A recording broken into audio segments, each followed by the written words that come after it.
Hello, everybody. This is Josh Woods with Dog Psychology 101.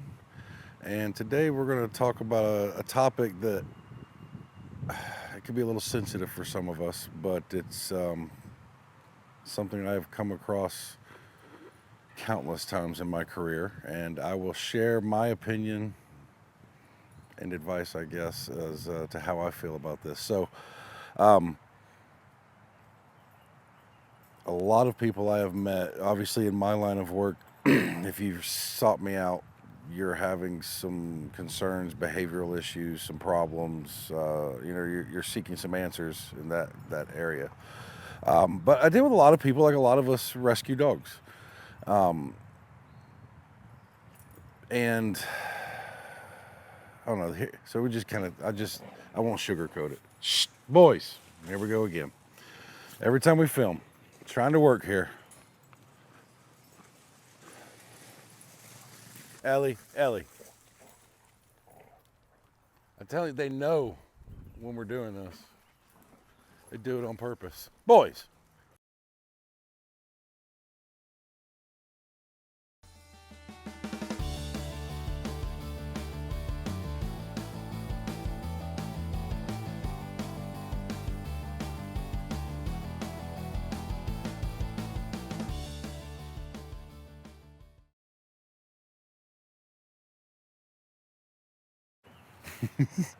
So when rescuing a dog, you may come across some things that you did not anticipate. Behaviorally, maybe it's a bad fit. In some way, shape, or form, it's just you're having some difficulty. Maybe it's aggression, nervousness, reactivity. They are much more hyper or energetic than you anticipated. They have some sort of quirky issue or just something you just were not prepared to deal with. And so this is kind of what we're getting to. I don't believe in making a full dedication to a dog when you adopt them with no limitations, I suppose. It's just you're going into it with a good heart, but it's not a good mindset to blindly dedicate to this dog for the rest of its life when you really don't know them. You're doing a great thing to adopt them, give them a home, give them a chance. But what if they're not a good fit? I mean, because the chances are you're not an expert in being able to read dogs or to even know to really know what to look for or what to look out for as far as what's a good fit for your family and your lifestyle. So, yeah, I don't think it's the greatest idea to just say, I'm going to keep this dog forever. I've dedicated to them, which is not a terrible idea to have, but to have under no circumstances kind of a mentality, I'm keeping this dog. That level of dedication is just not always the best idea. Because the fact is, there are some of us, or many of us, that there could just be dogs that are not a good fit for what you're capable of handling.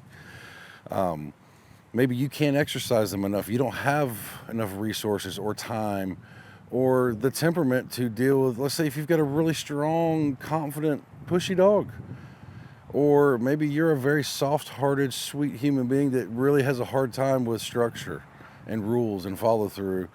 And maybe you've got a dog in your house that becomes possessive over you. And just by temperament match, you're going to struggle maintaining that. And it's not that the dog can't live with you, but you're going to make sacrifices that are going to decrease your quality of life and or their quality of life. And so this is really what it comes down to as far as my opinion.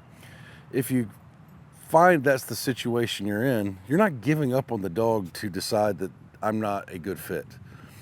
You're actually doing what's good for the dog as well as what's good for you. And here's what I've always told everybody is you got to make your own choice, but you shouldn't feel bad about making that call. But here's kind of like I've had to do it. And I just say I came into this with the intention of adopting a dog and making it part of our family forever. But as we go on with this situation, it's clear that I'm not the best fit, and somebody else may be likely able to provide a better life and situation for this dog. And so I go from adopter to foster. So now I'm going to continue to foster this dog, but try to advocate for them and find another suitable situation, but also be picky. This is where all that love and dedication comes in. Don't let your heart get in front of your head. You know, it's really, I'm trying to make a video. Go do that somewhere else. It's rude. Rude! Everybody feel better now? Yeah? You feel better? But, you know, we do this out of love for the dogs. We love the dogs. We care for the dogs. But are you really doing them any favors if you can't give them what they need? And on the other side, if you're willing to make the sacrifices, the self-sacrifice to do things that you don't necessarily enjoy or want to do to improve their life, then more power to you, and that's a beautiful thing to do. But if you're not willing to do that, you shouldn't feel bad about it. You know, I do, it's like us all as humans, you've got one life to live, and you shouldn't suffer with something that you really don't enjoy doing.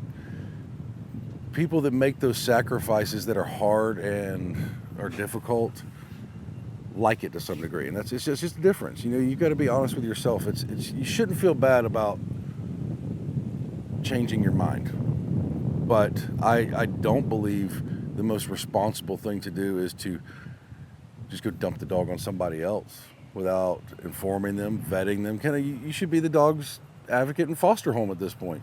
You know them better. You know what's working, what's not.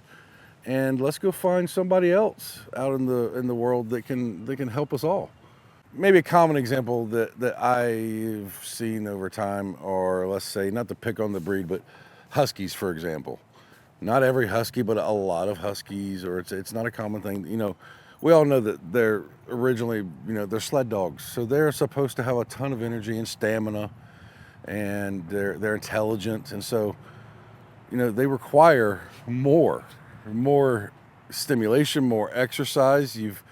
Intelligent dogs tend to give you a harder time if you're having a hard time. You know, they figure out how to work the system, and so they're also cute. They're fluffy. They're beautiful dogs, and so a lot of people get them on aesthetics.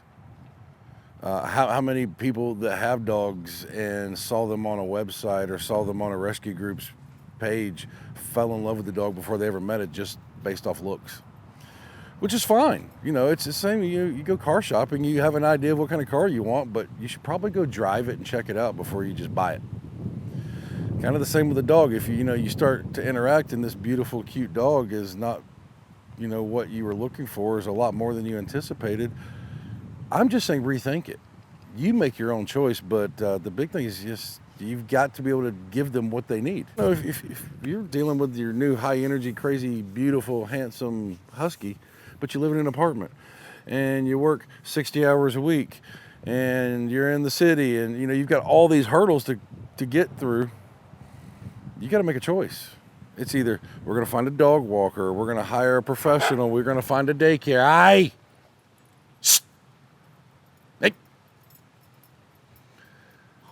or you're going to have to make adjustments somehow. And I've met both sides. Some people kind of come to the realization that, yes, this isn't for me, and I've bit off more than I can chew, and we find the dog a better fit. I've found others who have taken the extreme of maybe they're in that same situation. They sell the apartment and go buy a house with a yard. They make adjustments at work, if they're able to. Maybe they start working at home so they can spend more time with the dog and give them the things they need, and they find all of these resources. And then I've also dealt with the other side where we just can't make that emotional disconnect, and the dog suffers and the humans suffer.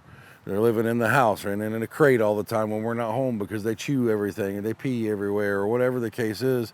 And literally we're living life like a prisoner.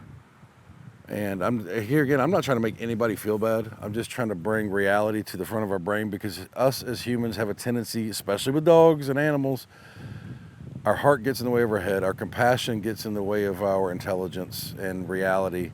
And my suggestion is just take a step back, detach, look at the situation from the outside in, and are you really doing what you're trying to achieve? Are you caring and loving for this dog in the way that you really meant to? Or are you letting some emotions get in the way of actually doing what's right? Or are you letting things that can be just difficult things get in our way? Last thing, can you just say, do your research before you adopt a dog? Yes. And I highly, highly suggest do your research before you adopt a dog. If you know the breeds, research the breeds. Know you can't blanket code a breed, but they have tendencies. Meet the dog. Don't just go take the dog immediately. Spend some time. Make a few visits if you can. And when possible, especially if we're adopting from a rescue group, try to get a dog who's been with a foster family for a period of time, not straight out of the shelter. They have time to warm up and they get comfortable, and you kind of see those underlying traits that may not come out immediately. And you just got to put your time in. Don't rush. Don't rush, especially if you're one of the many humans like most of us who go into this dedicated. You're going to make it harder on yourself. That's my advice: is slow down, think about it before you do it. It's a big decision. Okay, real quick and say, for more information on breeds, keep watching our Breed of the Week series where we explain each breed and what's unique about them. And for more information on breeds, check out our Breed of the Week. We're doing a lot. We're doing Breed of the Week every single week. There's a lot of information on the breeds and a lot of great information. It may help your decision making process. It may help you choose the right dog, or you may go, that's a great breed and I'm attracted to them, but I don't know that that's for me.